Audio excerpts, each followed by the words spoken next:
Buenos días, Ujú. ¿cómo están? Gracias a los escritores por estar aquí y a los oyentes por acompañarnos en esta odisea de publicar un nuevo libro del Camino de la Heroína. Este es el tercer volumen que llevamos y para los que no están tan al tanto de la publicación, es un texto de investigación sobre narrativa, género y diversidad. Y de allí se ha ampliado exponencialmente. Es tan así que este año presentamos el volumen 3, Impensado. Nosotros lo creamos a esta línea de investigación junto con Tomás Stewart, que está aquí, y nuestros coordinadores de las publicaciones son Marcelo Sabatés y Gabriela Díaz de Sabatés, de Columbia College de Chicago, que han estado con nosotros desde el minuto cero acompañando en esta intrépida búsqueda de una respuesta, si las hay, para este bendito camino de la heroína. Si quieren decir unas palabras, Tomás, Gabriela, Marcelo, sería genial, antes de arrancar con todo.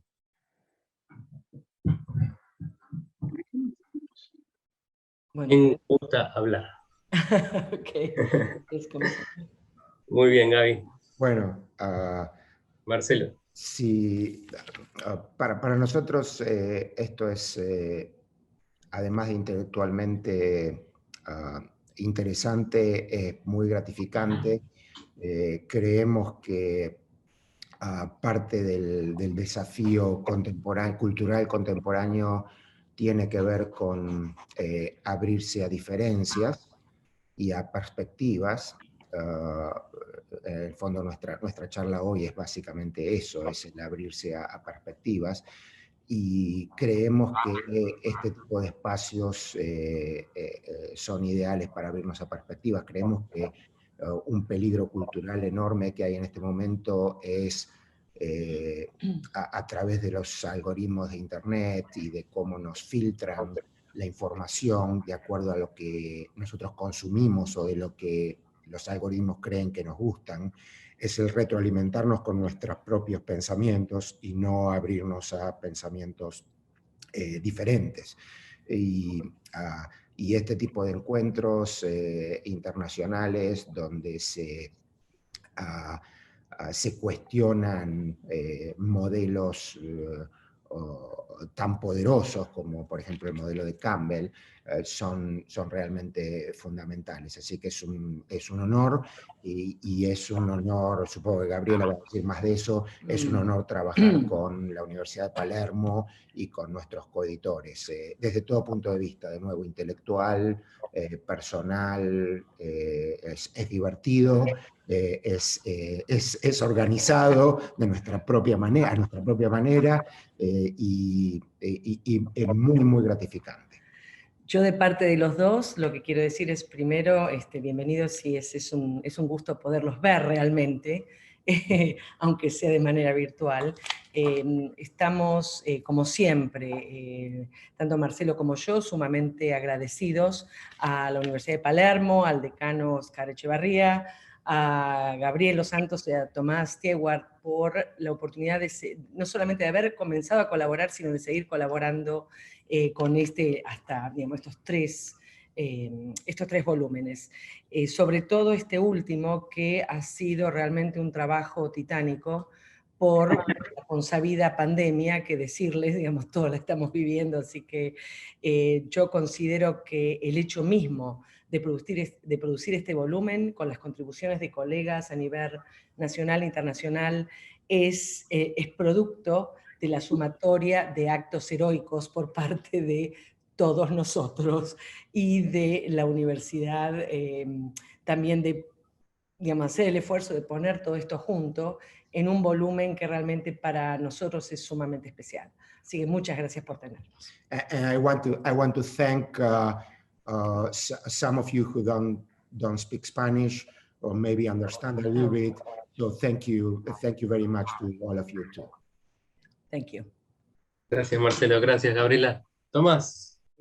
Bueno, si bien en el nombre figura el nombre de mi esposa, está la computadora de Tomás Stewart. Quería agradecer a todos por la participación y por haber hecho el crecimiento de este proyecto. Esto nace en el 2018 como una idea, como una línea de investigación posible, en charlas que tuvimos con Marcelo y Gabriel acá en Buenos Aires, cuando vinieron en una visita formal y académica y empezamos a conversar. Siguió en un viaje que hicimos con Gabriel a Chicago, donde nos empapamos cada vez más y fue creciendo. Y el resultado son 3 volúmenes, más de 40 autores que han escrito a lo largo de 3 años. Pero en lo personal, además hay un resultado que me parece muy interesante y para mí, que fue las ideas con las que yo comencé pensando en esto, también han ido cambiando. Es decir, no solo se ha tratado de que seguimos en una misma línea cada uno, sino que ideas que yo tenía hace 3 años, a través de leer, de compartir, de leerlos a ustedes, de intercambiar ideas, han madurado y se han procesado de otra manera, con lo cual mis mismas ideas sobre lo que pensé hace 3 años sobre el mismo tema, hoy son diferentes. Yo creo que parte de un proceso de aprendizaje y un proceso de colaboración es justamente mantener la cabeza fresca y poder generar un nuevo proceso de pensamiento. Eso es lo que me pasó a mí, creo que a Gaby también, creo que a todos un poco nos transforma la experiencia, y en ese sentido creo que eso es lo que van a ir a los que lean los volúmenes, ustedes saben que lo pueden bajar por PDF del sitio de la universidad, van a ir encontrando una maduración. Algunos ya llevan 3 volúmenes, también Guita, creo que Andrés también. Entonces, hay como un proceso que va mejorando, y yo particularmente me parece que es lo más valioso. Un proceso académico, pero evolutivo, que no se ancla, que no queda ahí, sino que va creciendo. Eso fue todo el proceso de estos 3 libros. Así que gracias a todos, y espero que los que estén escuchando también disfruten el proceso y se acerquen a leer los textos de todos. Gracias Tomás, gracias Gabriela, Marcelo, muy bien. Sí, la verdad que es un orgullo estar aquí presentando esto, porque es un proceso, como dijeron todos ustedes, de crecimiento intelectual, personal, pero también afectivo, por los vínculos que se han establecido entre los autores y por el vínculo que uno establece con el objeto a estudiar, porque generalmente es frío el estudio. Pero en este caso, como nos atraviesa el tema como sociedad y desde los fundamentos basales de nuestra forma de pensar y de ser, se activa como una especie de empatía crítica con todo lo establecido. Y eso nos ayuda a pensarlo. Y la verdad que en lo personal, lo que he aprendido leyendo los textos de cada uno de ustedes, no tiene nombre. Tendrían que ser varios títulos de másters. Porque son excelentes, excelentes los planteos, excelentes los puntos de vista, diferentes por supuesto, pero apabullantes de realidad y de objetividad. Así que muchas gracias a todos, y además una cosa nueva que tiene este volumen, que además de tener textos de Estados Unidos, por supuesto, y de Argentina, tiene textos de México, de Brasil y de España. Me parece que es un logro de todos, que internacionaliza un pensamiento que nos atraviesa a todas las sociedades en este momento histórico en el que estamos viviendo. Así que, si les parece, vamos a comenzar. Como les había dicho antes, está Silmara y Luz del Carmen, que necesitan exfoliantes porque se les pisan las tareas académicas en el día de hoy. Así que, como saben, tenemos 3 minutos cada uno para hablar. Si les parece, yo les voy diciendo el tiempo. Si no, bueno, como gusten, ustedes me dicen. Y si no, al momento puedo poner un cronómetro, como quieran. ¿Sí? Muy bien. Y Gabriela se va a estar atenta al chat por si hay alguna pregunta, que después podamos responder al final. Y se va a dedicar también a los compañeros que hablan en inglés. Bueno, Gita y Neida. Neida habla un español también, pero bueno. Ella, y Alex también. Y ha escrito en inglés. Así que, si les parece, voy a poner el cronómetro. Y comenzamos con Silmara, ¿sí? Silmara Takasaki, Shira, una heroína lesbiana en una serie de animación. Es su texto. ¿Estás por ahí? Vale, sí, estoy. Ay, ¿cómo estás? Qué gusto verte. Muchas gracias, que bien conocerlos todos. Yo soy Silmara Takasaki, soy brasileña, entonces, de sur de Brasil, de Curitiba, y soy profesora aquí de fotografía y animación en la Universidad Tecnológica Federal do Paraná. Este trabajo, entonces, de este coloquio, que me pareció una reunión interesantísima y bellísima de temas, yo he escrito sobre Shira, que es la primera heroína lesbiana protagonista en una serie de animación occidental. Ya hay otras protagonistas y otras heroínas en series asiáticas, ¿no? Podemos encontrar en algunos animes, pero aquí, un poquito más para este lado del planeta no había muchas, ¿no? Y he estudiado algunos cambios comparando la última versión, que ha sido esta que tenemos en Netflix, de 18 a 2020, con la versión anterior de los años 80, y como los movimientos sociales también han sido muy importantes, yo creo, para estos cambios, ¿no? Porque tenemos una representatividad mucho más positiva, diversidad de cuerpos, de razas, y dejamos de lado esta hipersexualización que tenía la Shira de los años 80, ¿no? No sé quién aquí tiene esta edad para ver los dibujos animados de los años 80, ¿no? Entonces, vale, yo también.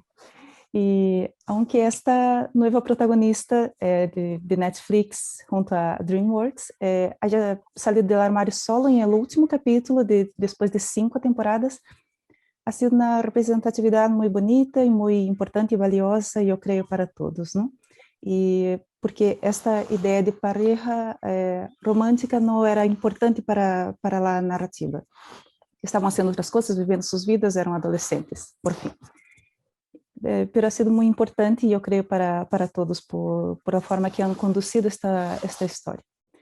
Y todas mis últimas investigaciones han sido sobre esto, entonces, sobre muchas otras personajes lesbianas en películas de animación, y ha sido tema de mi tesis de doctorado, siempre estudiando personajes, los estereotipos que surgen nestes personajes, y testes de representatividad, lugares de discurso, la presencia de mujeres en la producción, o como directoras de estas películas de animación, y cómo esto es importante para la representatividad de qué tipo de representatividad tenemos de estas protagonistas.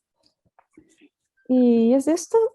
Yo estoy intentando hablar muy rápido porque yo sé que nuestro tiempo es pequeñito, pero muchas gracias. Le pido disculpas si no puede estar hasta el final de todo, porque justo tengo otro congreso de género aquí. Pero espero verlos en otros encuentros. Puedo dejar también algún contacto en el chat, si podemos seguir hablando también sobre este tema.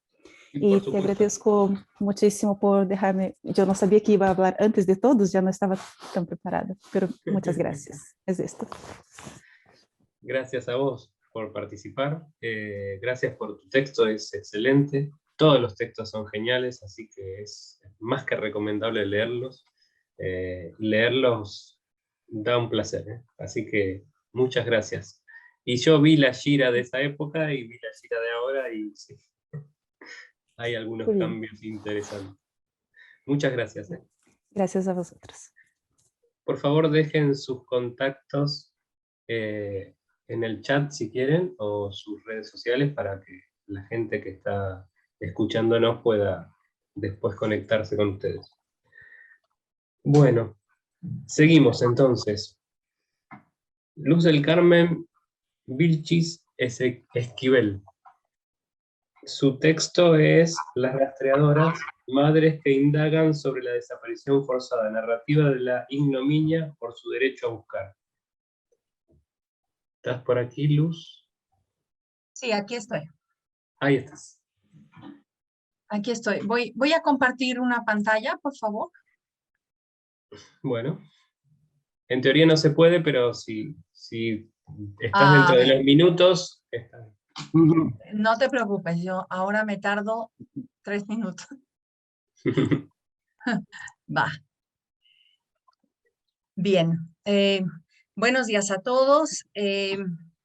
Agradezco profundamente la invitación a participar en este cuaderno, porque para mí ha sido siempre importante trabajar sobre los símbolos, sobre los arquetipos y sobre todo lo vinculado con las representaciones de sentido. Yo elegí un caso de la cruda realidad mexicana. Es este grupo de las rastreadoras del fuerte, que es un grupo de mujeres que surge en 2014 para buscar a sus hijos desaparecidos. Son mujeres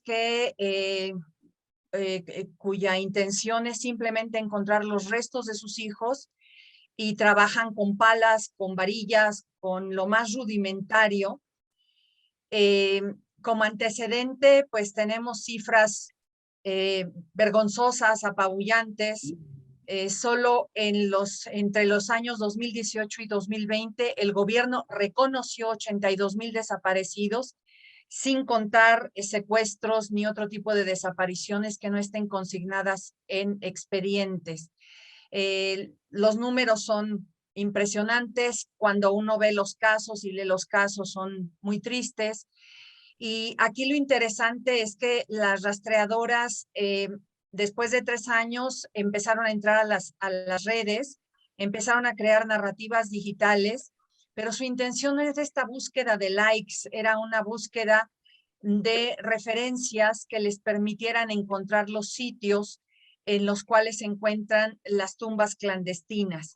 Lo que piden es anonimato, lo que piden es participación, y así han llegado incluso a atraer a productores para que surjan documentales o este libro que es un recetario de la memoria, y con ello han creado un acervo impresionante acerca de este tema de los desaparecidos.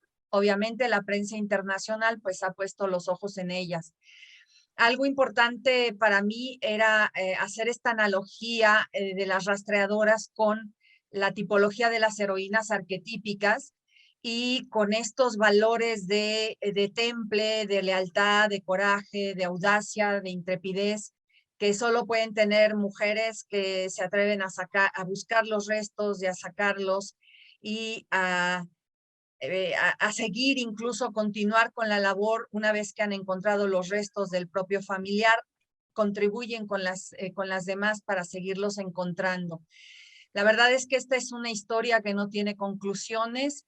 Estas mujeres son llamadas sabuesas, pero también perras, perturbadas, locas, y es interesante esta antinomia que hay en la significación, en el sentido que tiene su tarea. A mí me pareció importante pues hacer una visión de estas heroínas que nos llevan hacia la realidad de muchos de nuestros países.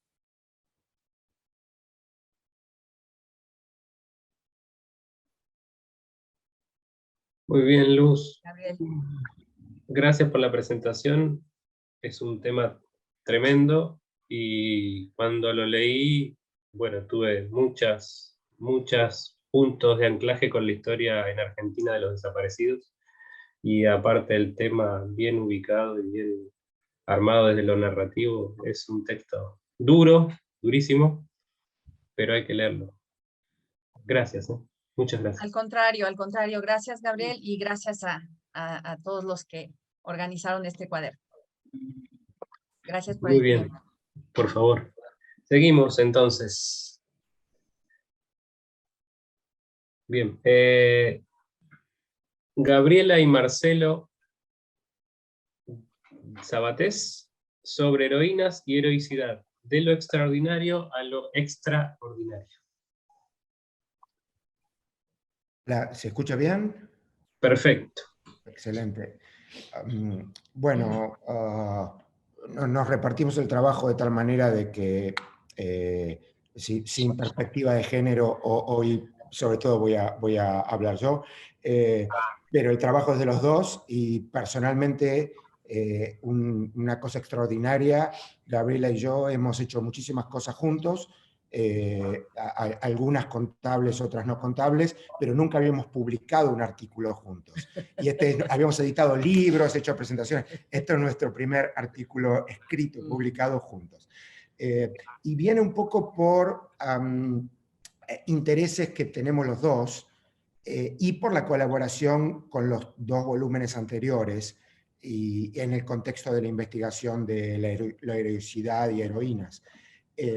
Uno es lo que mencionaba un poco en la introducción, es esta idea de cómo compatibilizar el ampliar perspectivas, el escuchar diferencias, en términos de la escritora nigeriana Chimamanda Adichie, evitar el peligro de la historia única o de las historias únicas sobre un hecho o sobre una realidad.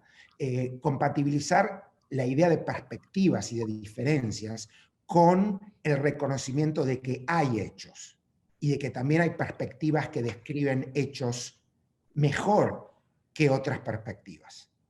Este es un balance muy complicado y culturalmente esencial, sobre todo en estos días.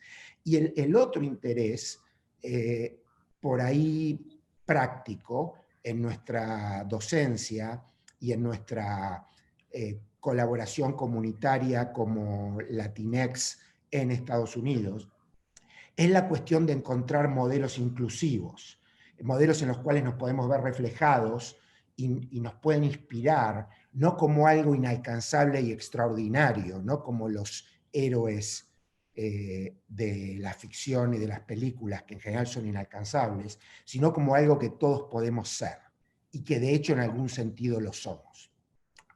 Entonces, estos dos intereses, en el fondo, nos llevaron a hacer un replanteo de los modelos normativos de la heroicidad y tratar de naturalizar, en el sentido filosófico, hacer más compatible con nuestro pensamiento de todos los días, con nuestro pensamiento natural, y no tanto con modelos impuestos normativos. Hacer el concepto de heroicidad más natural. Y nos llevó a pensar que en lugar de comenzar con la historia épica, o la historia impuesta, la literatura, cierto tipo de literatura, era mejor empezar con las historias de vida, que es a lo que se dedica Gabriela. Y entonces recogimos nociones de heroicidad en historias de vida, que resultaron muy diferentes a las impuestas en los modelos estructuralistas, por ejemplo. Y allí, básicamente, lo que queremos hacer en el trabajo es buscar una noción con cable a tierra, más natural, de la heroicidad, siguiendo tres principios. Primero, ampliando perspectivas sobre qué cuenta como lo heroico. Y en este sentido, el ampliar la perspectiva con la que se cuenta algo es esencial. Citando a un poeta rosarino, que no se llama Messi, aclaro, hay un poeta rosarino que no se llama Messi, se llama Rubén Goldín. En los cuentos de hadas, las brujas son malas, y en los cuentos de brujas, las hadas son feas. O sea, la perspectiva con respecto a lo que es valioso y de lo que es ser heroína o héroe, cambia. Entonces, este tratamiento de la noción de heroicidad, buscamos un marco teórico basado en Wittgenstein, que es la noción de parecido de familia. Esto está desarrollado en el artículo, y lo vinculamos con lo que las historias de vida dicen. Y el resultado es una noción para nosotros que inspira mucho más a los modelos, a poder encontrar héroes con los que podemos pensar, mañana podemos ser heroínas o héroes como ellos o como ellas. Esa es la esencia del trabajo. No sé si Gabriela quiere agregar algo. Creo que lo agregaste bien, si no nos vamos a pasar del tiempo. Bueno, muchas gracias a todos. Gracias.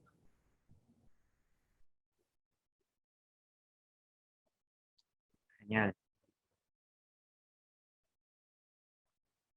Está sin audio. Que los coordinadores tenemos la ventaja de leer los textos antes que los demás. Entonces está buenísimo saber de qué van a hablar antes. Es un gusto culposo, perdónenme. Bueno, seguimos. Ruth García Martín y Begoña Cardiñanos, Martínez, Mix y Cassandra. Viaje de la heroína griega a través del videojuego. ¿Cómo están? Hola, bien, a ver si segundo. No sé si se me ve a mí, yo no me veo. Sí, yo te veo perfecto. Te vemos. Buenas tardes aquí desde España, buenos días allí para todos los compañeros. Pues yo soy Ruth García Martín, soy profesora en la universidad y estoy especializada en videojuegos y sobre todo también en videojuegos que están ambientados en la Grecia clásica, un poco como es la pervivencia de los clásicos a través, como acabo de decir, del videojuego junto con mi compañera Begoña Cardiñanos. Y en este artículo hemos hablado básicamente de cómo el viaje del héroe se ajusta en videojuegos clásicos con heroínas. Normalmente el viaje del héroe cambialiano se ajusta a un personaje masculino, aunque en los relatos míticos hay algunas pequeñas excepciones, como pueden ser la leyenda de Moana y para nosotros en cierta medida la Argonauta Atalanta dentro de lo que serían los mitos griegos. Hay que decir que creo que se está viendo en los cuadernos y se va a ver a lo largo de todos los textos que se han presentado, que el esquema del monomito campbelliano se adapta a la perfección a todo tipo de relatos, incluidos los audiovisuales, y particularmente en el nuestro, en el relato videolúdico. La particularidad específica del medio videolúdico es que este relato campbelliano, monomito campbelliano, es que se adapta tanto a protagonistas masculinos como femeninos. Aquí no se hace esa distinción. Ejemplos de los últimos años de personajes femeninos son Aloy de Erizo Zero Dawn o Ellie de Last of Us 1 o 2, por ejemplo. Y nuestra propuesta es cómo se lleva esto a juegos y protagonistas femeninas que están ambientados en los que son los mundos clásicos. Para ello hemos elegido el videojuego español Nyx Quest de Kindred Spirit y su protagonista, la diosa Nyx, y Cassandra del videojuego de la serie muy conocida Assassin's Creed Odyssey. Hay que decir que tanto Nyx como Cassandra siguen en gran medida el esquema propuesto por Campbell y no el viaje de la heroína que proponen otras autoras como Murdoch, y la razón principal es que estos dos personajes están basados totalmente en la idiosincrasia de la mitología griega. Esto ocurre en la mayoría de los videojuegos que se ambientan en lo que es la Grecia clásica, tanto histórica como mítica, donde los personajes masculinos se les dota normalmente de la ética homérica, mientras que a los personajes femeninos se les encuadra más dentro de lo que sería un ámbito más privado, que tiene que ver con las relaciones familiares o personales de amistad entre iguales, tal y como se daba en la mitología griega. Un ejemplo paradigmático y también de videojuegos muy conocidos de personajes masculinos son Nicandreos y Kratos, que cumplen tal cual tanto el monomito campbelliano como el prototipo de héroe griego que encontramos en relatos mitológicos como son Perseo o Hércules o Cadmo. Y sin embargo, Nyx y Cassandra funcionan con el concepto griego de Eusebia griega. Y aquí ya está mi compañera. Es el concepto griego de lo que sería piedad, lealtad y relaciones sociales, de aquello de lo que es correcto.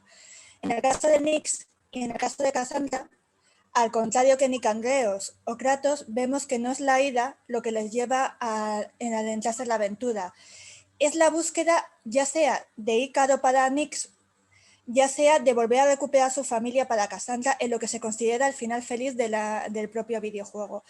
Esto lleva también a otro asunto que también era muy típico dentro de la mitología griega. El hecho de que la mayoría de estos personajes que participan, o la mayoría de lo que son las heroínas y también los héroes, forman parte del mundo aristocrático, del mundo del poder, con lo cual sus acciones no solo son acciones privadas, sino son también acciones públicas. Aquello que hagan afectará también al mundo político y público de buscar a Ícaro, salvará al mundo evitando que se produzca un nuevo ciclo porque había provocado el propio dios Helios. En el caso de Cassandra se tendrá que enfrentar al culto del cosmos y con ello acabará también con unos grandes problemas de intento de conseguir poder dentro del mundo griego. Pero la idea última y final es volver a reunir a toda su familia, su madre, su padre, su hermano y su descubierto hermanastro. Creo que ya que con esto más o menos por el tiempo. Sí, muchas gracias. Muchas gracias. Podemos, el tiempo no es muy largo, sabemos. Tenemos 2 horas, pero si nos queda tiempo, nosotros podemos entablar un debate luego y empezar a charlar. ¿Les parece? Sí, por supuesto, ojalá. Muy bien. Muchas gracias por todo. Por favor, a ustedes, un placer escucharlas. Bien. Ahora sigue Mónica Gruber, del genocidio de Ruanda a Black Air Rising en un viaje al corazón del infierno. Esta es la tercera participación de Mónica en nuestros textos, así que cuando gustes. Muchas gracias. Gracias por la invitación a la universidad. Gracias a ustedes por este trabajo titánico de compilación. Y sí, a mí me pasó que había visto la serie Black Earth Rising y me sacudió porque me pareció un interesante punto como para pensar el tema de la heroicidad femenina. El genocidio de Ruanda se llegó a un genocidio, me encontré, bueno, me remonté en el tiempo, en el año 56 ya había habido una masacre. Lo cierto es que no se sabe si fue un grupo de la misma etnia o de la etnia contraria quienes lo asesinaron. Lo cierto es que, y esto es algo que me impresionó muchísimo, que en cuestión de 3 meses, entre 800.000 y 1 millón de personas fueron asesinadas. 250.000 mujeres violadas, 95.000 niños ejecutados. Las cifras son realmente terribles. Por lo pronto hubo una migración masiva, después van a terminar volviendo, y esta serie lo que hace desde la ficción es recoger el momento en que, creado el Tribunal Internacional de la Haya, la Corte Penal, se está evaluando la posibilidad de juzgar crímenes de lesa humanidad. Y acá empezaron las preguntas, porque la heroína se va a trasladar a Ruanda, va a tratar de ver si, porque una parte se juzgó en el Tribunal Internacional y otra parte se hizo en tribunales locales. Y ella va a ir para evaluar si realmente Ruanda tiene la capacidad jurídica de llevar adelante esos juicios. Y acá era lo que me parecía también interesante. ¿Qué le pedimos a la ficción?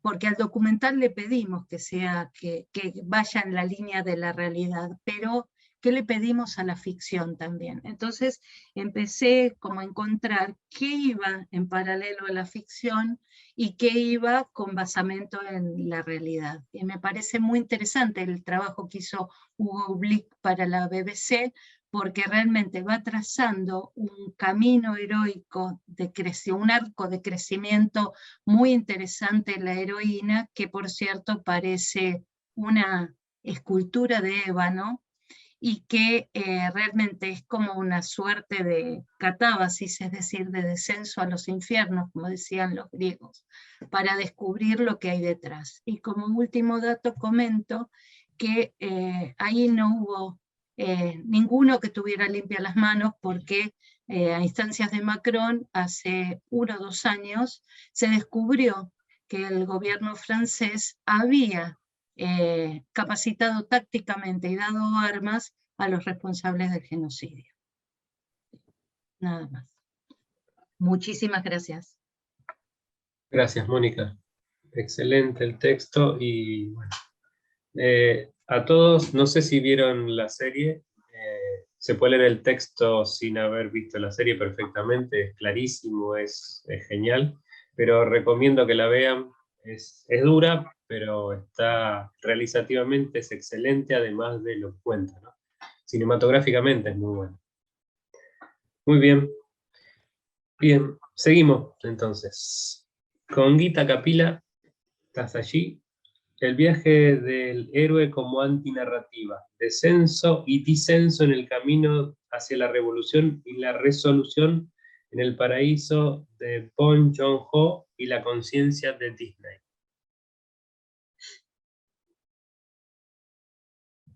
Gita. Gracias a todos. Yo voy a hablar en inglés. Okay.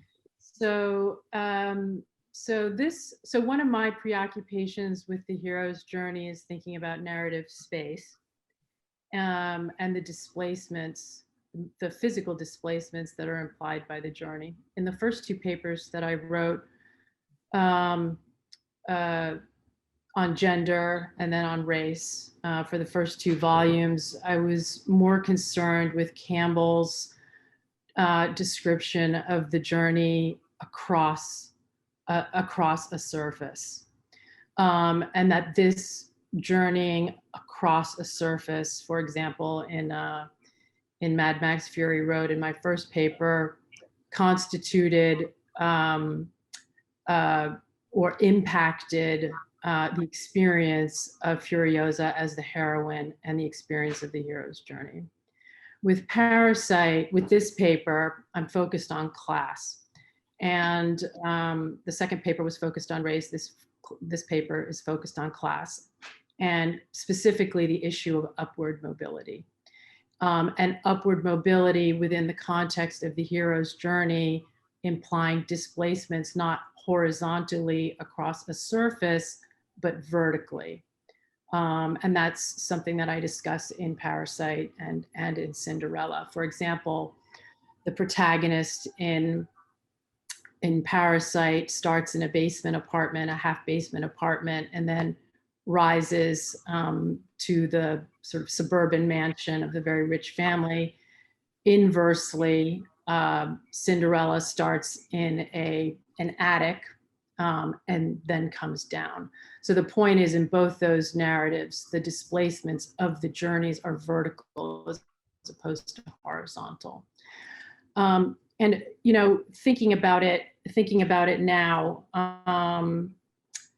what I read Parasite and I read Cinderella through Althusser, who does a reading of Marx. He's a French neo-Marxist. And that was super interesting too, because the idea of revolution within a Marxian framework is about rising up, right? The collective or the proletarian rising up. Descent is described physically in terms of a physical displacement of rising up and taking over the means of production. And I think the most important insight I had when I was writing my Parasite and Cinderella paper is, and this comes really clear, this is very clear in Parasite, right? That the proletariat is not necessarily made up of individuals that must rise up against late stage capitalism in order to liberate themselves from the oppression associated with capitalism, but families, and that capitalism, late stage capitalism, requires not the reproduction of the individual, but the capitalist social formation. I'll end with this observation, which I was thinking about yesterday while I was cooking in my kitchen, which is that Jeff Bezos made a vertical journey up into space using a spaceship that he created, it's not the government that paid for it, it's not the people, it's not the taxpayers, it's his private money, private equity. And he said something real, and that's also a vertical journey, right? A vertical journey from Earth into outer space, possibly the ultimate journey. And he said something really interesting. He said the people, Prime members, Amazon Prime members, and the employees of Amazon have paid for this flight. And indeed they have, right? Because he's part of the 0.1% in the United States that owns the means of production, and the wealth owned by the 0.1% of people in the United States is equal to the bottom 90%. So Althusser is completely correct in his and Marx too, in the way in which he presents the structure of capitalism. I wish Bezos had gone on to say, really what I'm doing is using the surplus value of Prime members and my employees at Amazon in order to pay for my hero's journey, right? My vertical journey up into space, which is the truth, rather than, rather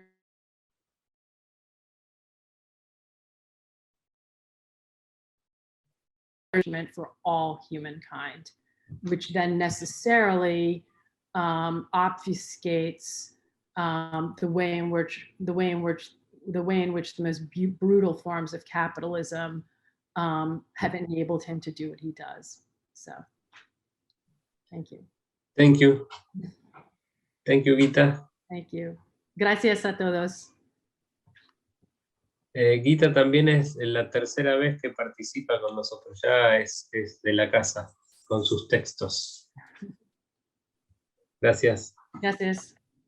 Bien, ahora viene el texto nuestro de Stewart y mío, Los Santos, y por supuesto va a hablar del mismo Tomás.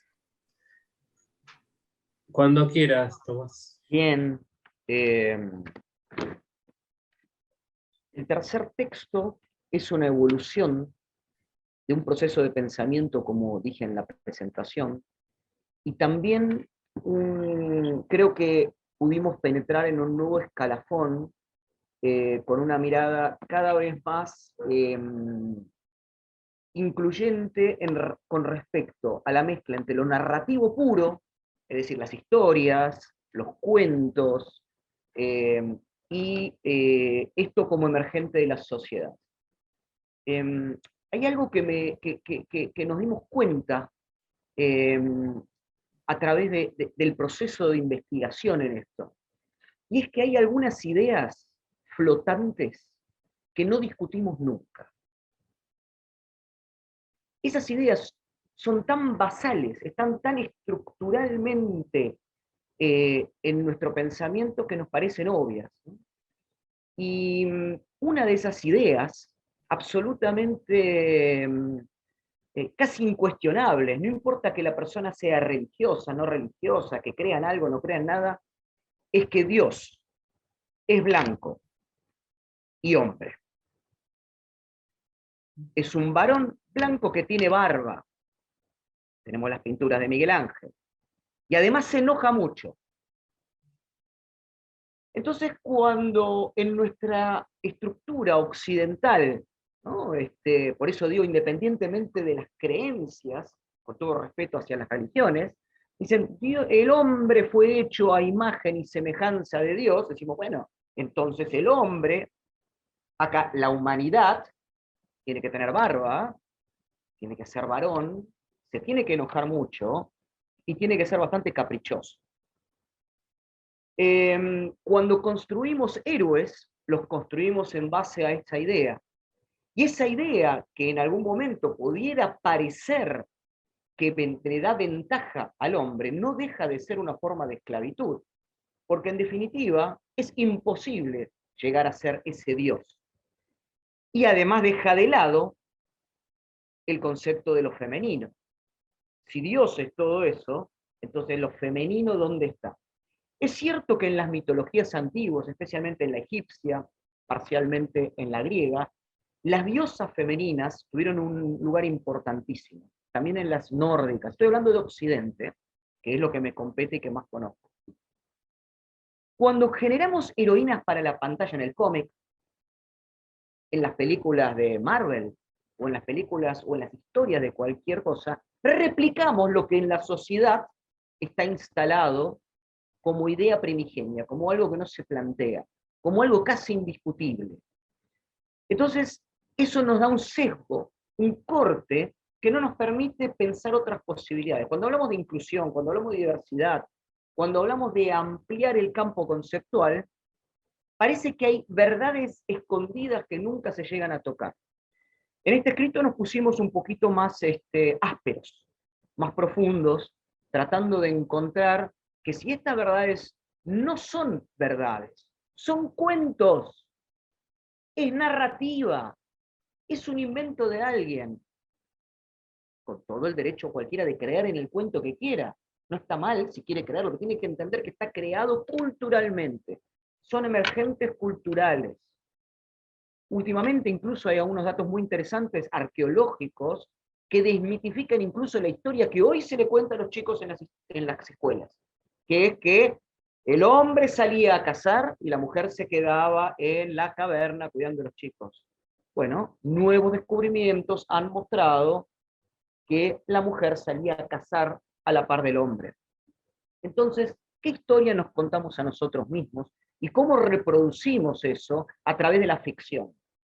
Yo no soy sociólogo, no soy antropólogo, no soy arqueólogo, y lo que más me interesa es la narrativa de ficción. Pero toda la narrativa de ficción está embebida, está filtrada, está matizada por creencias subyacentes. Entonces con Gabriel profundizamos en estos textos a través de ejemplos muy concretos y muy de la ficción, en cosas que están pasando a nivel social, filosófico y en el nivel de las creencias. Particularmente creo que hay que desmantelar las falsas creencias respecto a lo que es de verdad lo heroico, el héroe y la heroína, porque eso nos va a permitir construir nuevas heroicidades.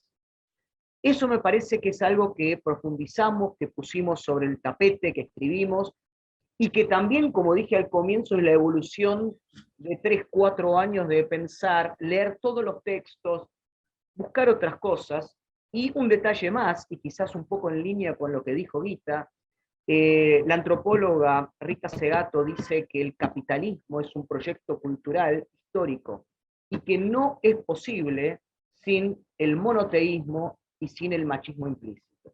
Como el mundo está como está con COVID, como el mundo está como está económicamente desbordado, no es raro que todo esto esté colapsando.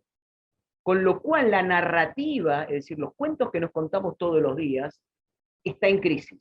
Eso nos permite meter elementos nuevos dentro de la ecuación y tratar de que las narrativas tengan algo más de genuino, incluso en el cuento de hadas, incluso en el cuento de la ciencia ficción, pero sobre bases que reestructuren este pensamiento que evidentemente, y por cómo va el mundo, está vencido, está roto y está craquelado.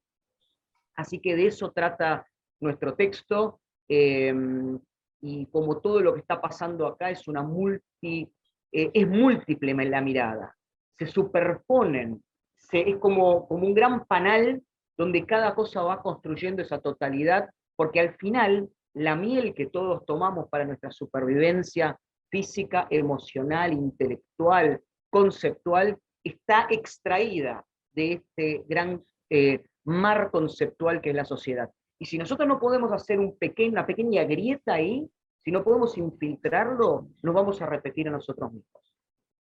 De eso se trata. Gracias por escuchar. Muchas gracias. Muchas gracias, Tomás. Bueno, ese es el resumen de un texto un poquito largo, pero bueno, vamos en esa línea y seguimos cuestionando el modelo. Bien. Seguimos entonces. Es el turno de Neida Martínez y Alexa Joy. La vida de Lucky. ¿Están por ahí? Sí, aquí estoy. Buenos días y gracias a todos. Le quiero dar un gran abrazo y mucho agradecimiento por el apoyo de Tomás y de Gabriel, que esta es en realidad nuestra primera contribución académica. Yo soy una profesora novata, assistant professor at the New School University, y Alexa Joy es una alumna en el departamento de graduado del New School of Social Research. Nuestra reflexión cuando let me go in English so I don't go in Spanglish. When we received the convocatoria, well, as a good Puerto Rican, I will speak in Spanglish. When we received the convocatoria, and you know, it's like, oh, can we contribute? It occurred to me that the very first film I produced couldn't be categorized. It was about a girl named Lucky who was literally a street kid raised and appears and abandoned and abused in New York City. So reflecting on the theme of the journey and echoing many of the sentiments and observations that you have shared, why is it that Lucky has to be so defiant in her own right to be, in her own right to exist? So in Murdoch's heroine's journey, you know, we acknowledge and we observe, you know, that the evolution of the heroine is a lifelong cycle of development, growth, and learning that begins with the search for identity. But much of the structural, racist, oppressive violence that Lucky and many children like Lucky have undergone is as a result and a consequence of this hero's journey that a lot of you have touched upon in different ways. We go on to kind of show different facets of the compounding issues, social justice issues, or rather injustice, that she embodies, to kind of explore, you know, because when Murdoch was writing her book, the women's movement, which dovetailed a lot of the civil rights movement in the United States, the personal is political, then the political is personal too. And a piece that always stayed with me when I was in my undergraduate studies was Los Olvidados. And why is it that in the United States, supposedly the richest country on earth, we do not have a politics of care? So that throughout the narrative, we echo the ideas of radical filmmaker and educator Trinh Man Ha. And so we share a commitment and an ethos to understanding how, in relation of power, the embedded questions of gender, ethnicity, race, class, sexuality, religion, culture overlap and intertwine.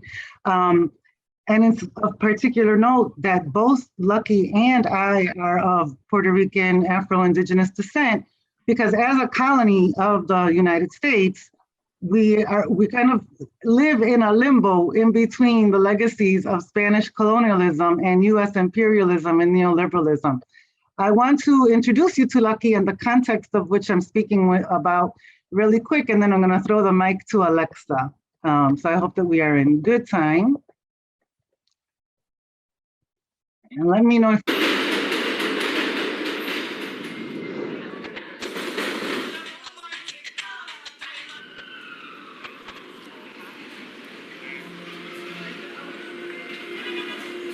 I have a long story of my life. I'm sure everybody has a story, but not everybody makes it to tell it.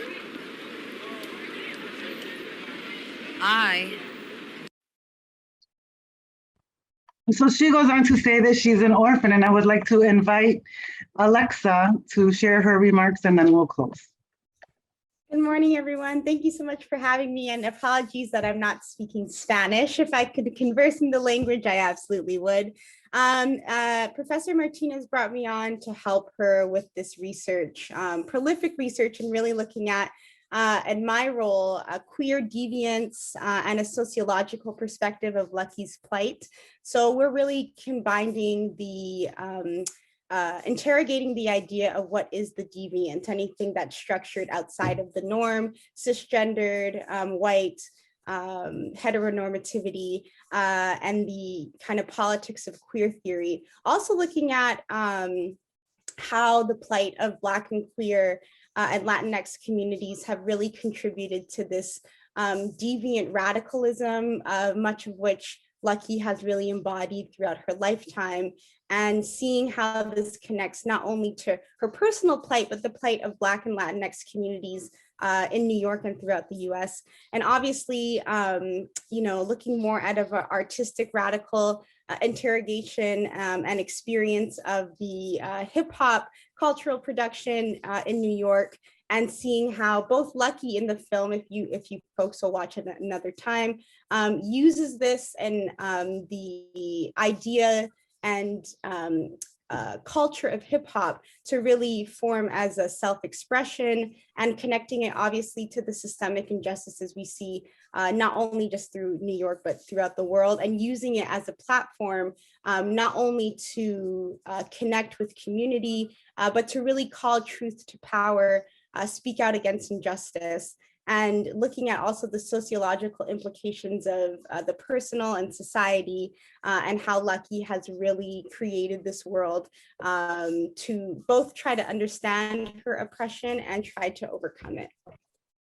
Yeah, so in her raw performativity, she is both, you know, stoic and vulnerable, because she embodies all of these compounding, disproportionate, vulnerable, and violent narratives. And so we, you know, we offer this in hopes of just connecting again these thoughts around systemic violence and the hero's journey. And thank you so much. We hope you read the text and email us for more questions. Gracias, Naida. Gracias, Alexa. Y gracias por participar en nuestro tercer libro y su primer texto. Fabuloso. Muchas gracias. Muy bien. Seguimos. Sarah Müller. El camino de las heroínas en tiempos de la ciencia ficción. Sara también viene participando con nosotros desde el primer volumen, así que bienvenida nuevamente, Sara. Hola Gaby, gracias. Hola a todos y todas. Bueno, yo primero quiero agradecer a la Universidad de Palermo, a Gaby Los Santos, mil gracias, me desarmo de agradecimiento. Y quiero abrir con una pequeña cita que es de Méndez, que está publicado en un libro que se llama La Fiebre, y dice así: el coronavirus afecta solo a China por la sopa de murciélagos, llegan audios de WhatsApp que auguran el apocalipsis, Italia se deja estar entronando Bella Ciao, España no la ve venir, Boris dice que Gran Bretaña prioriza la economía, Bolsonaro que es una gripecita, golpea la puerta en Argentina y es el coronavirus, medida preventiva, todo el mundo adentro. Y aquí comienza a desorganizarse lo cotidiano y a inaugurarse una forma que hasta el día de hoy no ha tenido un solo precedente en nuestra historia. Y me parece que el 2020 nos arrojó un escenario de ciencia ficción. Y este texto es muy de catarsis también, ¿no? En ese sentido.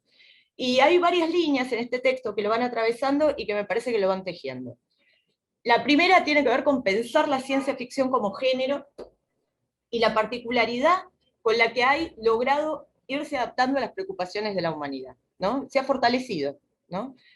Y esto también le da como una proyección futura con innumerables posibilidades. Otra línea tiene que pensar el lugar de las heroínas en un género que es masculino. Junto con el western, con el género de acción, son géneros masculinos por excelencia.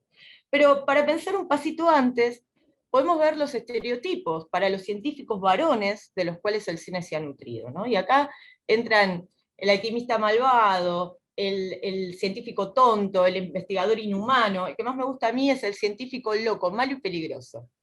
Y estos estereotipos que son bastante crueles para los hombres, y yo me preguntaba, ¿y qué va a quedar para las mujeres? Y el cine se ha ocupado escasamente de contar historias protagonizadas por científicas. Sin embargo, se da un fenómeno bastante llamativo e interesante cuando desplazamos la figura de mujer científica por la de mujer creación científica, ¿no? Y ahí aparecen los cybers, los androides, Metrópolis, Stepford Wives, Blade Runner. Afortunadamente logramos recuperar a 3 heroínas científicas por excelencia. A la microbióloga, la doctora Ruth Leavitt, de La amenaza de Andrómeda, una película del año 72, a la astrofísica Eleanor Arroway, de Contacto, y a la lingüista Louise Vance. Estas 3 científicas son súper interesantes porque despliegan su capacidad intelectual y las películas incluso se detienen para verlas pensar. Son las que guían la acción, guían el argumento, las acciones se basan en su inteligencia y el espectador logra identificarse con ellas, personifican lo que admiramos, lo que queremos ser, ¿no? Subvierten también esa cosa de objeto de deseo. Otra de las líneas con las que se plantea un poco el texto tiene que ver con el cine como medio. Y el cine que se manifiesta como documento, en lugar de la memoria, del imaginario colectivo, que son líneas que siempre trato de trabajar, porque nosotros el cine nos ha ido formando como sujetos. Y en este sentido, lo que puede hacer una mujer, lo que no puede hacer una mujer, lo que puede hacer un hombre, lo que no puede hacer un hombre. Y la última línea, que es esta de la catarsis, y ahí que vuelvo un poco a la cita con la que arranqué la exposición, son aquellos contactos frecuentes con lo que nos pasó y que lo que nos sigue pasando. La pandemia con mayúsculas, porque los virus también siempre fueron muy buenos clientes del cine de ciencia ficción. Y hay ahí una mirada, ¿no? Que es una mirada a algunas películas con un cariz premonitorio, ¿no? Yo digo cariz premonitorio. Epidemia, contagio, virus, una película coreana muy interesante. Y si bien las 3 responden estrategias narrativas, la epidemia se presenta como una metáfora del mal, y disponen con todo el arsenal de puesta en escena que tiene el cine, creo que no logran graficar del todo lo que nos pasa, lo que nos está pasando. Y por ahí el rasgo de presagio de estas películas, o de este cariz premonitorio que a mí me gustaría rescatar, es que todas anuncian una regeneración, un nuevo comienzo, ¿no? La nueva normalidad, la victoria individual y colectiva, y ojalá que sea ahí donde está ese rasgo de presagio de estas películas. Bueno, gracias. Gracias, Sara. Excelente, excelente. Muy bien el texto. No, yo digo muy bien como si tuviera autoridad para decir muy bien. Lo digo por el gusto que me dio leer. Gracias. Sí, Gaby, muchas gracias. Muy bien. Sigamos, por favor.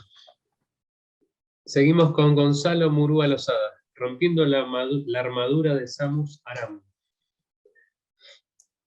Mujeres en la industria del videojuego contemporáneo. Gonzalo, Bien. ¿cómo estás? Hola, ¿qué tal? Buenas tardes a todos, a todas, a todes. Bueno, no sé, tardes, noches, días, no sé dónde está cada uno, cada una.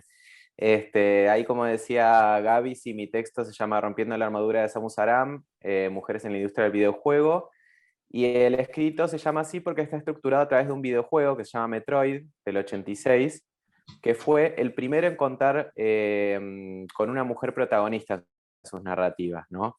Lo particular de este videojuego es que aparecía el personaje cubierto de una armadura, donde no se dejaba ver si era un varón o una mujer, y finalmente que desata una feroz batalla en toda la galaxia, y finalmente cuando se termina el videojuego, se quita la armadura y revela la identidad, ¿no? O sea que el jugador se da cuenta que ha estado manejando un personaje femenino, y juntos han salvado el día. Eso fue un boom y muy particular, después lo podrán leer en el texto.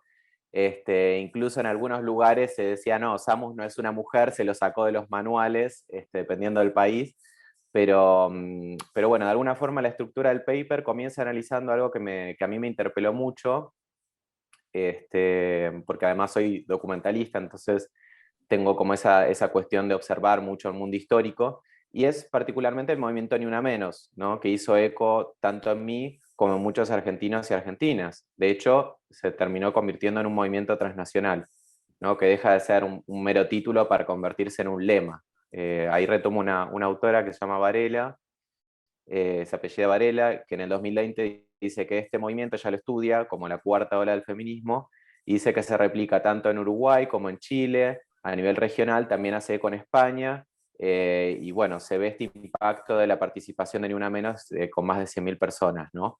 De esa manera yo concluyo que sí, obviamente podemos hablar de una cuarta ola del feminismo que tiene, cuyo germen está basado justamente y nace aquí en la Argentina.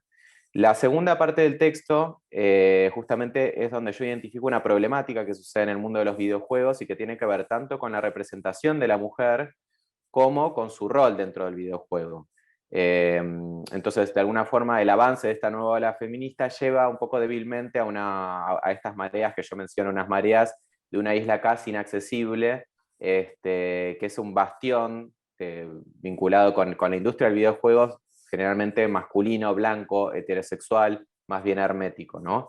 Y ahí es donde yo empiezo a indagar en la representación de las mujeres y de otras minorías. Por ejemplo, hay unos autores como Burgess and Deal, del 2011, que llegan a la escandalosa conclusión de que las mujeres negras son prácticamente invisibles en los videojuegos, mientras que los varones negros aparecen en roles que enfatizan la violencia física, la criminalidad o el exceso de uso de fuerza. Lo mismo yo el año pasado realicé una investigación para el UP sobre representación de personajes LGBT y Q en videojuegos, que de alguna forma también son representados de forma negativa, ¿no? Mayormente se los presenta como antagonistas, villanos, con problemas mentales, de forma satírica y demás. Sí, obviamente. Además de esta representación, la mujer en el entorno de los videojuegos se presenta como una amenaza, ¿no? Entonces ya vamos a ver mismo que en la industria las trabajadoras del videojuego han sufrido acoso, han sufrido violencia. Aquí lo vemos esto muy claro en el estallido llamado Gamergate, que ahí lo menciona en el paper, que fue que estuvo rodeado de violencia, agresión, amenazas a las mujeres que participaban tanto en los videojuegos como en otras que salieron por ejemplo, a hablar en videos sobre el rol de la mujer, que generalmente es una damisela en apuros, ¿no? Pero bueno, de alguna forma, para cerrar un poco, pues me estoy pasando, justamente el artículo desarrolla tanto esta problemática, pero también empezamos a ver cómo hay un avance, como en el 2014 el videojuego Metroid, también a través de otro videojuego, porque Metroid es una saga, en el 2004 lanza el Metroid Zero Mission, que es donde Samus finalmente está sin ese traje. O sea, vamos a ver que ese personaje, que era Samus Aran, no está con su armadura gigante, sino está con su Zero Suit. O sea que finalmente la podemos ver a ella. Entonces, de alguna forma, es analizar este fenómeno, y yo creo que hay muchísimo todavía por luchar en el ámbito de los videojuegos, muchísimo, pero empezamos a ver cómo estas armaduras se van cayendo. Gracias por el tiempo. Gracias, Gaby, gracias a la UP y a todos por el espacio y a todas.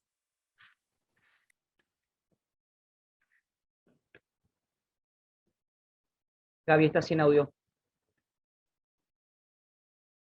Gracias, Tommy. Gracias a vos, Gonzalo. Es la segunda participación tuya en los textos, en nuestra investigación. Es excelente. Aparte, el videojuego es un mundo difícil y enorme, y que mueve una cantidad de dinero a nivel mundial impresionante, donde hay tantos intereses mezclados, que es un mundo en sí mismo. Así que gracias por el texto. Continuamos. Vamos con Andrés Olaizola. Escritura en migración, lo transmedial en la poética de Cristina Rivera Garza. Yo quisiera agregar que Andrés ya viene participando con nosotros en los 3 volúmenes y ha continuado su línea de investigación, que es en la obra de Cristina Rivera Garza, y es excelente cada uno de sus textos. Así que les recomiendo que los lean en esta seguidilla. ¿Cómo estás, Andrés? Hola, Gabriel, ¿cómo estás? Muchas gracias. Buenos días a todos y a todas. Te quería agradecer a vos, a Tomás, a Gabriela y a Marcelo por todo este trabajo de edición que han venido realizando por 3 años consecutivos, y también a la Facultad de Diseño y Comunicación de la Universidad de Palermo, que año tras año, ya sea virtual o presencial, siempre nos reciben a todos y a todas tan amablemente. Así que, bueno, simplemente quisiera leer algunos fragmentos muy breves de mi texto, y los invito a todas y todas a leerlo, y también a leer a los textos de los colegas. El objetivo del texto es reflexionar de qué manera la transmedialidad forma parte de la poética de Cristina Rivera Garza, o mejor dicho, cómo las derivas transmediales ejecutan, pero a la vez posibilitan las trayectorias a través de los géneros, medios y lenguajes que la escritora mexicana postula en textos ensayísticos. La transmedialidad se ha constituido como una variable central en las esferas artístico y cultural, y se puede entender como un procedimiento estético más. En este trabajo sostenemos que la transmedialidad es un procedimiento que acciona las trayectorias mediáticas, genéricas y textuales que postula la poética de Rivera Garza como uno de los rasgos distintivos de su práctica escritural. Por ello, analizaremos distintos textos ensayísticos en donde Rivera Garza reflexiona sobre su propia escritura para exponer que el uso que la escritura mexicana hace de la transmedialidad no corresponde a una moda, sino que es la puesta en textos, la ejecución y el movimiento mismo que tracciona su práctica constante de producir lenguaje. Para Rivera Garza, la escritura es una práctica, un trabajo con el lenguaje en y a partir del movimiento. Cuando se escribe, lo fisiológico se transforma, lo psicológico se transforma. Escribir es el acto físico de pensar, explica Rivera Garza. El cuerpo y la mente en movimiento, en y por la escritura, que reproduce esa misma errancia, ese devenir en y a través de las lenguas, los textos, los géneros y los medios. La escritura es en un acto de experimentación permanente a través del cual, como dice Rivera Garza, se exploran, se tensan, se desbocan los límites del lenguaje. Desde el inicio de la producción literaria de Rivera Garza, mucho antes de que ella introdujera la variable de lo digital, el eje de su poética es la escritura en migración, que analizamos en el texto. La escritura en las trayectorias a través de las fronteras genéricas, lingüísticas, corporales e identitarias. La inclusión de los entornos digitales a partir del año 2002 complejiza y pone en práctica las reflexiones sobre la propia poética. Desde entonces, la obra de Rivera Garza ha atravesado la problemática crítica entre tecnología y literatura. Pero aún más, y es aquí en donde Rivera Garza se diferencia de otras escritores y escritoras, en donde también se evidencian los pasajes entre lo digital y lo impreso, ya que sus últimos libros, Había mucho neblino, humo no sé qué, Autobiografía del algodón, y El invencible león de Liliana, que es el último que acaba de editar, incluyen en su dinámica y estructura los entornos digitales, pero los exceden, van más allá, planteando que la escritura es en tanto otras subjetividades, medios y espacios. Rivera Garza, parafraseando a Gertrude Stein, sostiene que la única obligación del escritor o escritora es producirse como contemporáneo de su época. Por lo tanto, debe, como vocación crítica más que como opción basada en el mero gusto personal, explorar las distintas formas de composición de un momento histórico. Por lo tanto, la poética de Rivera Garza asume como un procedimiento lógico la transmedialidad, ya que sus potencialidades comunicativas y artísticas pueden conjugar los rasgos poéticos, estéticos, políticos de la deambulatoria. La transmedialidad ejecuta, pero a la vez posibilita las trayectorias a través de los géneros, medios y lenguajes de la escritura en migración de Rivera Garza, aquella que traza derivas entre lo digital y lo impreso, entre las materialidades de los textos, de las voces, de los cuerpos y sus presencias y ausencias. Muchas gracias. Muchas gracias, Andrés. Excelente. Muy bien. Seguimos entonces. Muy bien. Sigue Andrea Pontoriero. Mujeres y cine, estereotipos y revelaciones. Hola, Andrea. ¿Cómo te va? ¿Cómo están? Bueno, hola a todas, todos, todes. Bueno, yo es la segunda vez que participo de esta aventura de la heroína. El año pasado yo había presentado un texto que tenía que ver con la cinematografía de María Luisa Bember, como bueno, una de las pioneras mujeres que se transformó en sujeto en el cine y que trabajaba el tema de la mujer como sujeto, como heroína en las películas. Este año, cuando Gaby me propuso volver a participar, yo estaba con un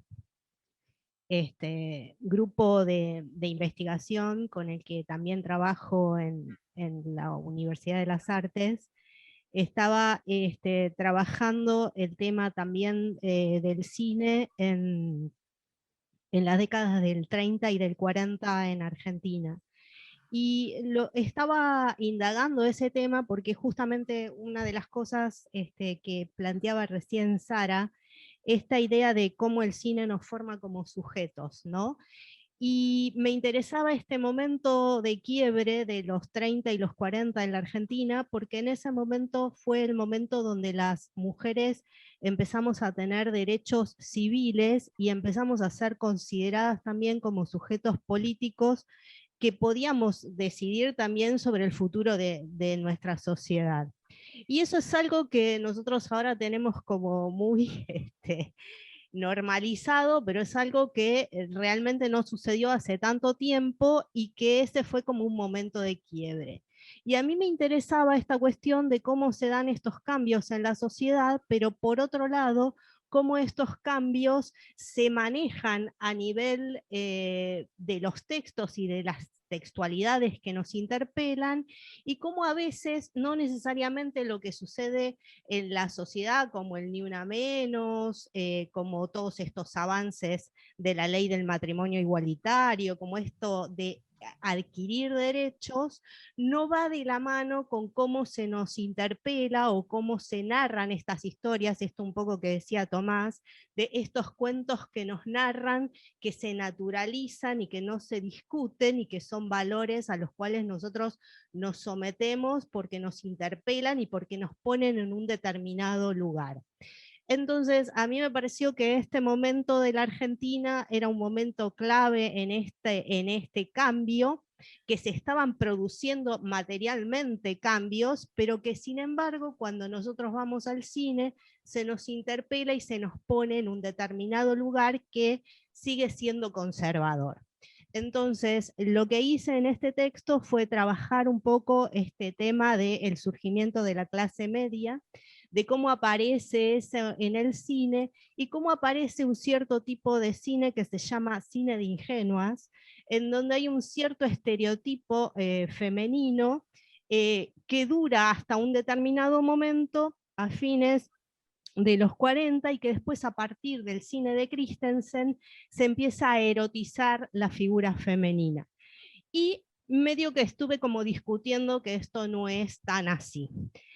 La idea, no les voy a contar el trayecto que hago, porque la idea por ahí es picarles el bichito para que vayan a leer el texto, pero lo que hice básicamente fue tomar cuatro películas, 2 de Romero y 2 de Christensen, que se supone que marcan, digamos, como el cambio, y ver cómo aparece este tema de las mujeres que trabajan. Es una de esas películas, las mujeres que estudian. Esa película realmente me aparecieron un montón de cuestiones que tienen que ver con ciertos estereotipos femeninos y cómo se trabajan.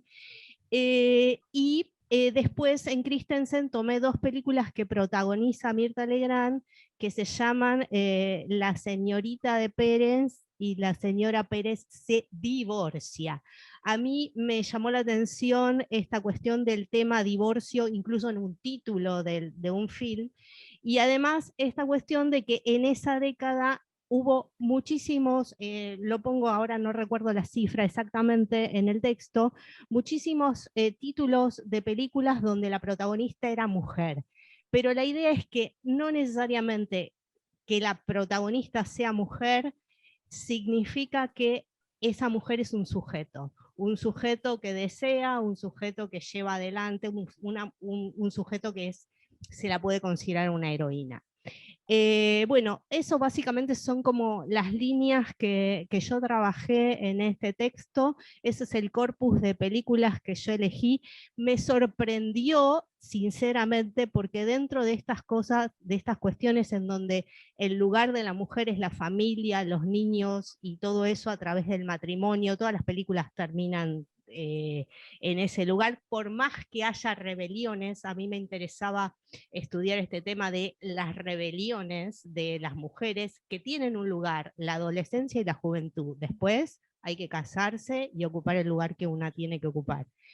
Pero me sorprendieron ciertas cuestiones, como cierta aparición de una cosa de sororidad, ¿no? que es algo que es como muy actual, y cómo aparecen metiéndose esto que vos decías, Tomás, un poco por la grieta, ciertos valores que hacen que, bueno, que la sociedad vaya cambiando y que se vayan planteando situaciones distintas donde nosotras podemos construir otros lugares que no son lo que se nos imponen a través de los estereotipos. Eso básicamente, de eso trata un poco mi texto, los invito a leerlo. Muchas gracias, Andrea. Sí, léanlo, por favor. Está muy bueno porque además son películas, por lo menos aquí en Argentina, y en otros países de Latinoamérica y España incluso, porque es la edad de oro del cine argentino. Son películas que se han visto mucho, han tenido recorrido internacional y tenían un peso discursivo tremendo en su época. Era la época de la industria argentina de cine, que después se desmanteló, por supuesto, después de los años 50. Así que es maravilloso. Muy bien, seguimos. Marta Rico Cuesta y Guadalupe Durán Domínguez, el arte y la diversidad funcional, nuevos sistemas digitales desde la creación y para la creación. ¿Cómo están? ¿No se te escucha?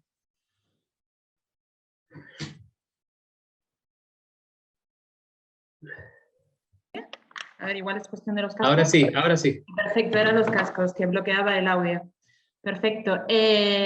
Ruego disculpen la ausencia de Guadalupe, que ha tenido que ausentarse por un problema de cálculo de horarios con agenda España-Argentina y ha tenido que ausentarse.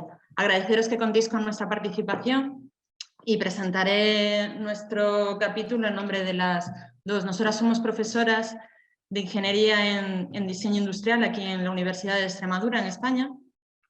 Y también os comento esto porque veáis la perspectiva con la que hemos abordado este artículo, en el que hemos pretendido un análisis de las prácticas que emplean el arte y la tecnología por y para las personas con diversidad funcional, a través de una metodología cualitativa, crítica y comparativa, y apoyándonos en una perspectiva feminista, entendiendo el feminismo como algo más amplio, como indica Aftar Bra, un feminismo de la diversidad y de la diferencia. También nos apoyamos en Platero Méndez, en esa interseccionalidad, y tratamos de detenernos principalmente en esas prácticas con tecnología y arte, abordadas principalmente por mujeres. No voy a hacer una pincelada muy breve de lo que es nuestro artículo, porque lo que pretendo es lo que indicaba el anterior ponente, poneros el gusanito para que en realidad lo leáis y es lo interesante, ¿no? Que esas prácticas también encontraréis algunas generadas por hombres, ya que también sufren una estigmatización el hombre, ya que la diversidad funcional feminiza, ¿no? Esa construcción cultural que producen. Concluimos de este artículo que vemos dos grandes vías de intervención, una en la que destaca fundamentalmente el arte y sus características, ¿no? Y otra vía en la que el papel protagonista es el de la tecnología y esos beneficios que se consiguen a través de ella como eje principal, ¿no? Y sin más, he querido ser breve porque os invito, porque yo creo que casi más interesante que las conclusiones es que veáis lo que se está produciendo actualmente en cuanto a tecnología y diversidad funcional y qué prácticas las abordan las mujeres y cómo, ¿no? Así que sin más, os dejo ahí la invitación. Ahora os pondré el contacto por si también más tranquilamente queréis comentar algún punto del artículo. Marta, también es interesante contar un poquito que al principio no encontraban o no encontrábamos juntos el puente entre la narrativa, el género, la diversidad y esta cuestión tecnológica dedicada a la funcionalidad y a la salud. Pero después es como que fue apareciendo, ¿no? Se manifestó solo el vínculo. Sí. Me parece que esa parte es muy interesante. Es que la parte que hace interesante era que en un primer momento la mirada nos quedaba muy masculina y no nos interesaba tampoco que fuera excesivamente masculina. Si bien nos ha costado mucho encontrar prácticas con tecnología y mujeres, nosotros, como bien indicado, somos profesoras en diseño industrial, con formación en Bellas Artes. Si bien a lo mejor un sociólogo o un filósofo encontraría por qué se produce esto concretamente, ¿no? Nosotros nos quedamos en el plano artístico de qué se está sucediendo y cómo se está sucediendo, ¿no? Muy bien, muchas gracias. Gracias. Y sí, es muy interesante para leerlo, realmente. Así que muchas gracias. Saludos a tu compañero. Igualmente. Muy bien. Continuamos. Nos queda una escritora más, Karina Sama. Personajes diversos, perfiles y formas de abordaje narrativo feministas. Hola, Karina. Hola, ¿qué tal? Buenas a todas y a todes. Muy bien. Me tocó última. Justo las dos que seguían eran las que estuvieron al comienzo, así que prácticamente un poco me voy a montar un poco sobre el trabajo de todes, y entonces lo que puedo llegar a decir es que si ya todos se dieron cuenta de que las femineidades no han estado descritas por el audiovisual, es como un poco pensar, imaginar qué pasaría con las transfemineidades. Yo soy documentalista, realizo en general documentales sobre temáticas travestis y trans, y en el segundo documental, que es con Nombre de Flor, me encuentro con Malva, una travesti de 95 años, cuando la edad promedio sigue siendo en Argentina casi menos de 40. Esa visión y esa reflexión que Malva tenía consigo misma me da vuelta todos los esquemas que yo podía tener sobre todo lo que yo todo el basamento aprendido que yo tenía. Al pasarme Malva por el cuerpo me doy cuenta de que son subjetividades absolutamente invisibilizadas, o sea, desde todos los aspectos. Entonces, en la construcción del documental era encontrarme, o sea, cómo representarla, cómo mirarla. Transcurre casi un año y medio donde yo pues, estoy investigándola y buscando formas de cómo construir esos documentales, ese documental que la podía llegar a representar, y Malva se muere antes de que yo terminara de construir ese documental. Entonces, al darme cuenta de la domesticación que nosotros producimos con algunos cuerpos, o sea, porque el tema de la construcción de una narrativa documental está prendida sobre una base patriarcal, y como Sara decía, de todo este tema de las representaciones y de cómo nos miramos en este mundo, siempre hemos sido contadas por miradas masculinas, digo, tanto Andrea como Sara. Entonces Malva me muestra algo que refleja que si el cuerpo es un reflejo de un orden patriarcal, racial y heteronormativo, es el propio cuerpo el lugar donde se deben interrumpir ciertos órdenes de opresión. Entonces ella utiliza su cuerpo, mostrándome en todo su escorzo, para mostrarse de una manera completamente diferente. Pero eso no lo pude ver yo, sino lo pude ver Marlene Guadar, que es una psicóloga travesti. Y, perdóname, Karina, se te escucha bajito. Se te escucha bajito, por favor. ¿Ahí se me escucha mejor? Ahí, perfecto. Sí, gracias. No me puedo dar cuenta yo de ese modo de ver, de esa pose, sino que se da cuenta Marlene Guadar, que es una psicóloga y travesti trans. Entonces me muestra que esa forma de ella de mostrar su pose de una manera extraña, porque yo lo que me encontraba es que Malva, ella se acostaba en el momento en que yo iba a entrevistarla. Como era un material de investigación, yo la trabajaba igual, pero era absolutamente incómodo.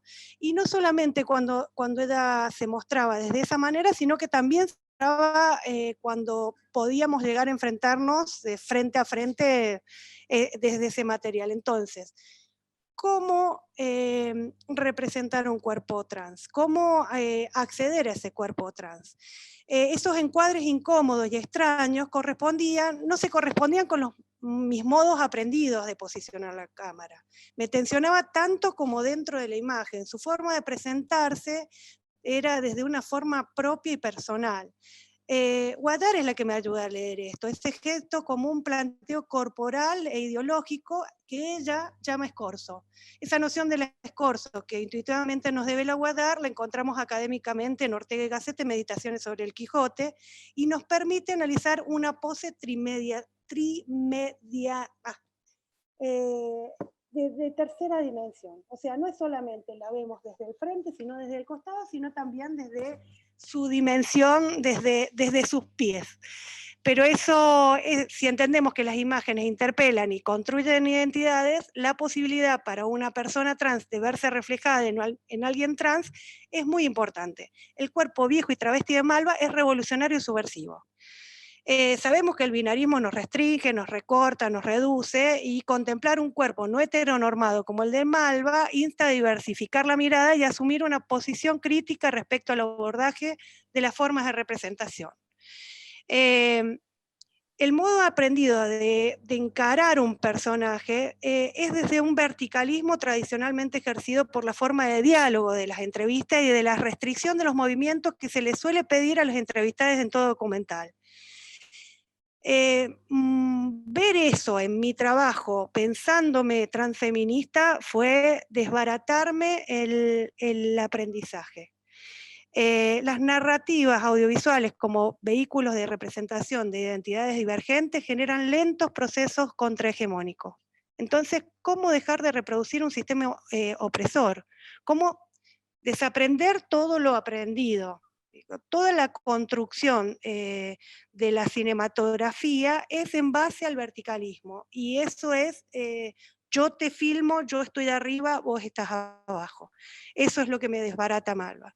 Sayac Valencia sostiene que el transfeminismo nos permite pensar más allá de los límites de las opciones dadas, crear instrumentos teóricos y prácticos que nos ayuden a trazar estrategias para que cuando no haya otra opción que elegir, seamos capaces de transformar esa opción, resignificarlas mediante nuestra insurrección cotidiana. Un cine transfeminista es habitar la frontera y volverla cuerpo, estallar todas las categorías, los conceptos y todos los paradigmas, desafiar las estructuras, accionar con otros desde el nosotres. O sea, horizontalizar o transversalizar, desbaratar los condicionamientos e imposibilidades que nos construyen desde afuera históricamente, posicionarnos desde una transdisciplina, además de experimentar y explorar acciones, personajes, posiciones de cámara, dispositivos y manera de narrarnos para indagar modos de relación novedosas con quienes entrevistamos e interactuamos, que nos permitan abrirnos a otras formas de cuerpo, de sensibilidades que pongan en escena esas subjetividades que sentimos faltantes. Son algunas de esas premisas que nos orientan para la construcción de un cine transfeminista que incomode e interpele las formas naturalizadas de ver, hacer y representar el mundo audiovisual.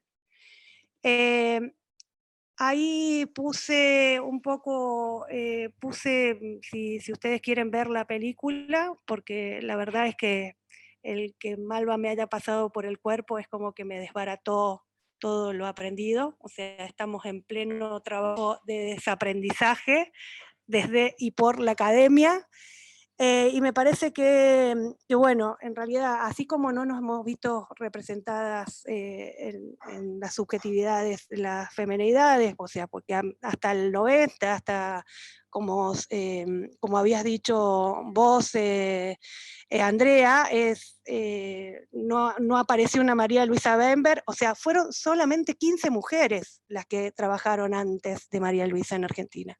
Entonces me parece que es un momento de empezar a mirar a las transfemenidades, a las personas trans, a los no binarios. Justamente hoy en Argentina salió el decreto que en el Registro Nacional de las Personas se agrega una X. O sea, no solamente femenino masculino, sino hay una X que desbarata todo lo aprendido. Digo, ya el binarismo pasó a la historia y lo hemos visto en Argentina con la marea verde. Me parece que es un momento de empezar a pensarnos trans y empezar a desbaratar esa cuestión de los roles que son los que instan a esa violencia de la cual no estamos, creo que estamos todas pendientes de desbaratarla.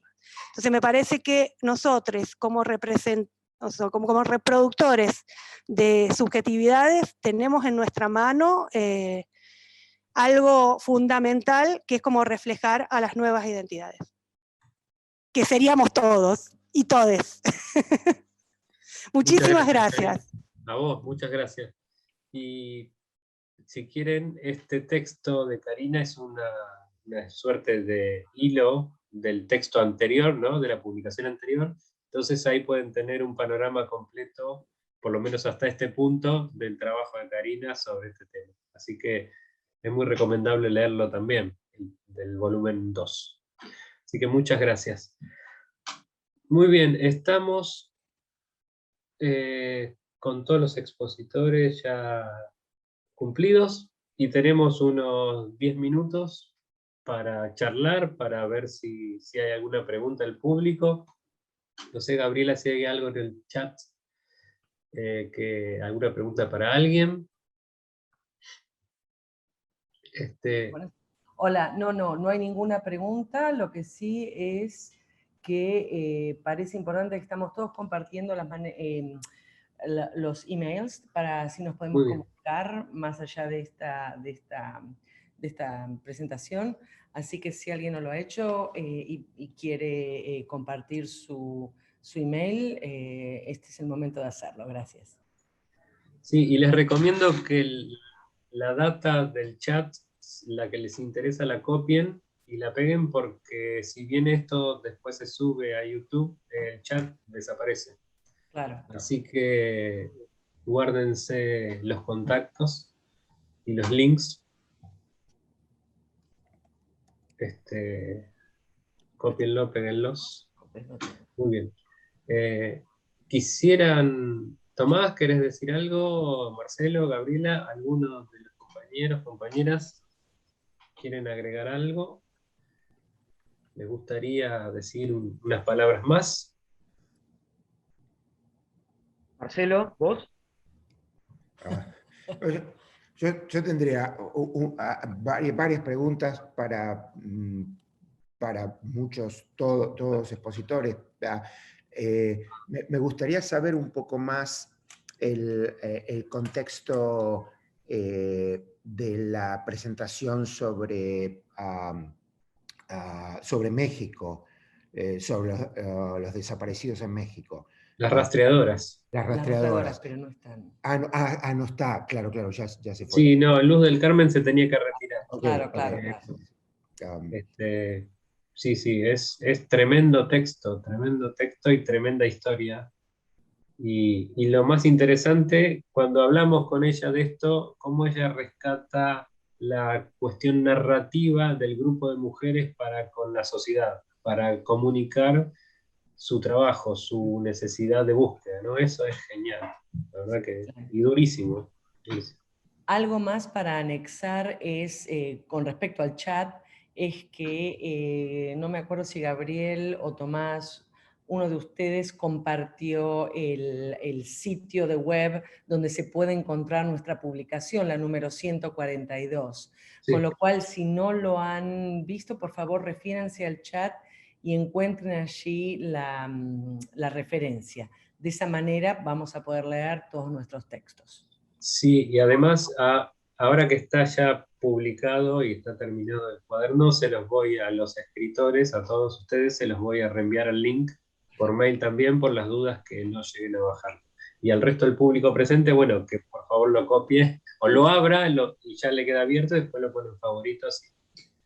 Ahí está, Andrea lo envió nuevamente.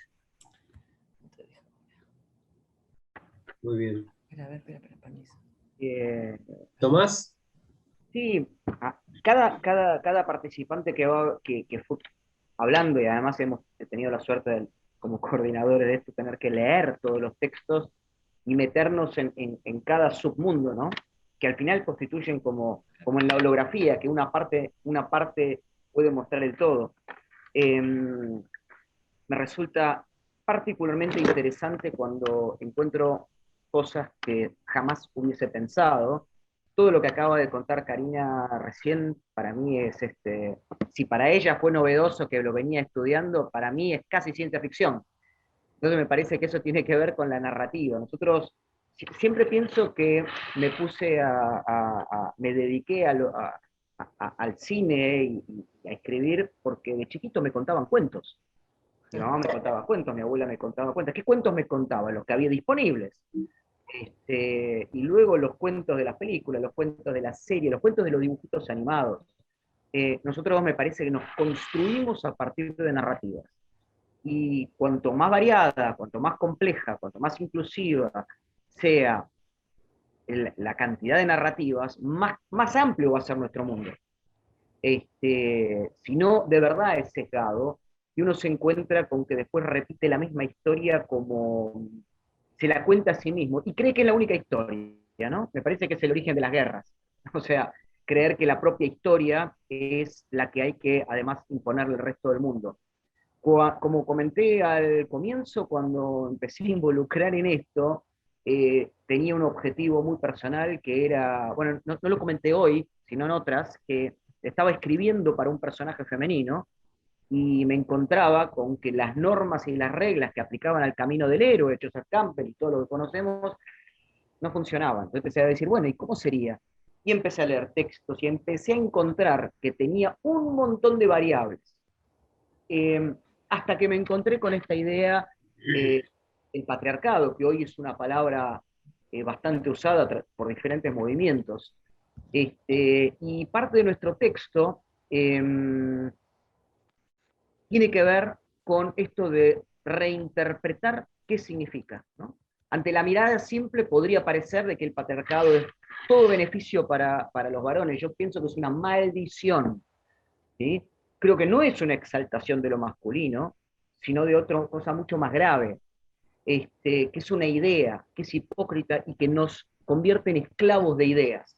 Nos convierte en esclavos que, por ejemplo, a la hora de ir a la guerra, millones de personas, de varoncitos jóvenes, marchan felices atrás de la idea de que van a defender su bandera, su lugar, su territorio, y son masacrados. Entonces, y encima lo hacen con la felicidad de quien marcha casi al 99% de seguridad a la muerte. Y en ese sentido me parece que la deconstrucción de las historias nos obliga a una nueva manera de mirar las cosas. Para mí eso es lo apasionante de esto, y no sé si habrá otro volumen, un volumen 4, pero este trayectoria, este cierre de 3 años que venimos trabajando en esto, un poco lo que cuenta Karina también a mí me desestructuró, me volvió a armar, hasta me hizo enojar en momentos, porque cosas que me encantaba ver en la pantalla como espectador, miraba y decía, pero esto que estoy viendo es una barbaridad. Y nunca antes me había parecido, me parecía que estaba buenísimo. Sí. Tengo 53 años ¿Y cuántos años de espectador? 50, que yo recuerde. Bueno, eso hay que ponerlo sobre el tapete, volver a tirar las cartas, ¿no? Me parece que eso es parte de lo que es nuestra tarea. Muy bien. Tomás, si puedo decir un par de cosas, yo creo que... Dale, algo cortito y ya cerramos. De alguna manera todo nos hemos referido a esto, pero creo que Karina al cerrar la sesión también lo hace de manera muy clara, que es el preguntarnos, el cuestionar constantemente desde qué estructuras de pensamiento, de qué estructuras sociales y epistemológicas vemos y entendemos lo que vemos, para poder también saber qué es lo que construimos, digamos, qué estructuras estamos usando de las cuales no nos damos cuenta, que se plasman en lo que nosotros construimos. Y entonces, el artículo nuestro habla de una estructura patriarcal, digamos, que está metida dentro de la manera incluso de entender a la sociedad misma. Entonces, es importante cuestionar, es esencial en realidad, cuestionarnos desde dónde presentamos lo que presentamos y cómo lo presentamos. Por eso, Karina, cuando vos decías la manera de presentarse de esta persona trans, de estar acostada cuando habla contigo, eso te desbarata completamente las estructuras ahí mismo. Y entonces te hace pensar exactamente en desde qué punto uno está entendiendo y de qué manera uno va a reflejar en la película de uno o en el paper de uno, en lo que fuera, la realidad de esta persona, de un conjunto de personas, ¿no? Así que Muchas sí. gracias. Gracias, Gabriel. Muchas gracias, ya me están pidiendo la sala porque vino otra charla. Les agradezco infinitamente a todos. Cuídense mucho y nos estamos viendo nuevamente. Adiós.